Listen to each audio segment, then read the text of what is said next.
Welcome to A Slice of Anime, where we create and teach you how to make anime-inspired foods. Today is a very special episode for two reasons. Number one, this is the first time I have uploaded a video in 6 months. Right. And number two, there was a competition at my school where I have to make a video about me cooking from another culture, which is basically the premise of my YouTube channel, so this should be a lot of fun.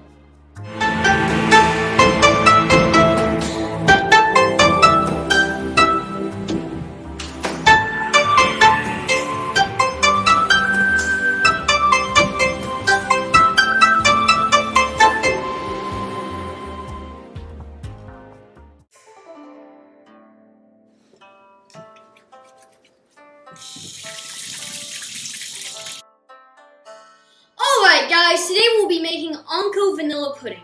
Usually I do not go into great detail about what I'm creating, but it is a requirement for the competition. So here we are, drum roll please. Some pudding facts. Number one, pudding was invented in the 19th century.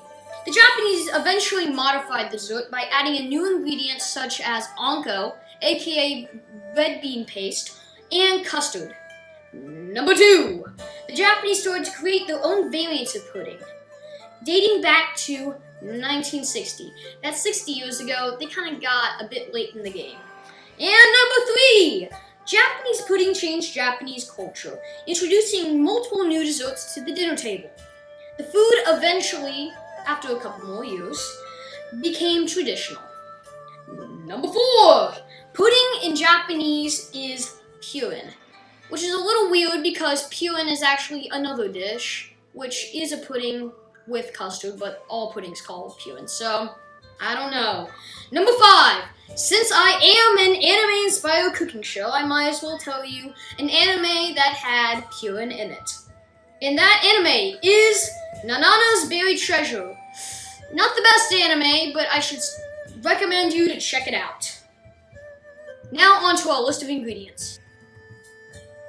Alrighty guys, we have 2 1/4 a cup of milk, 1/3 a cup of granulated sugar, 3 tablespoons of cornstarch, 2 egg yolks, a tablespoon of butter, and 1 1/2 a teaspoon of vanilla.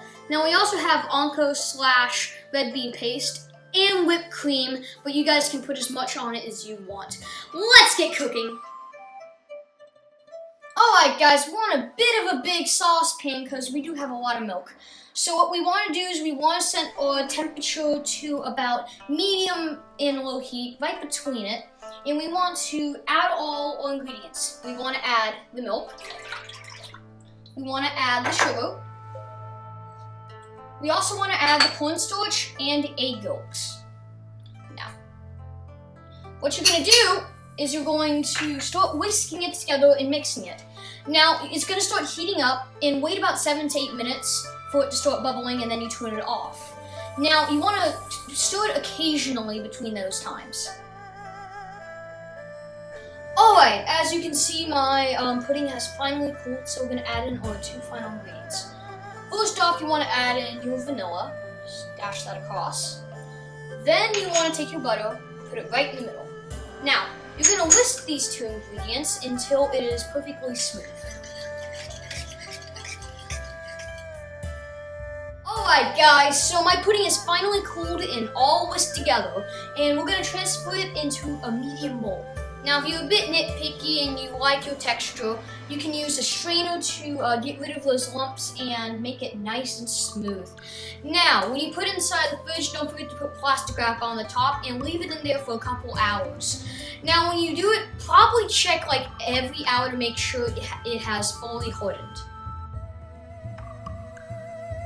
Alright, so it has been a couple hours and my pudding is finally done. I have put on top the Anko and the whipped cream, and it looks amazing.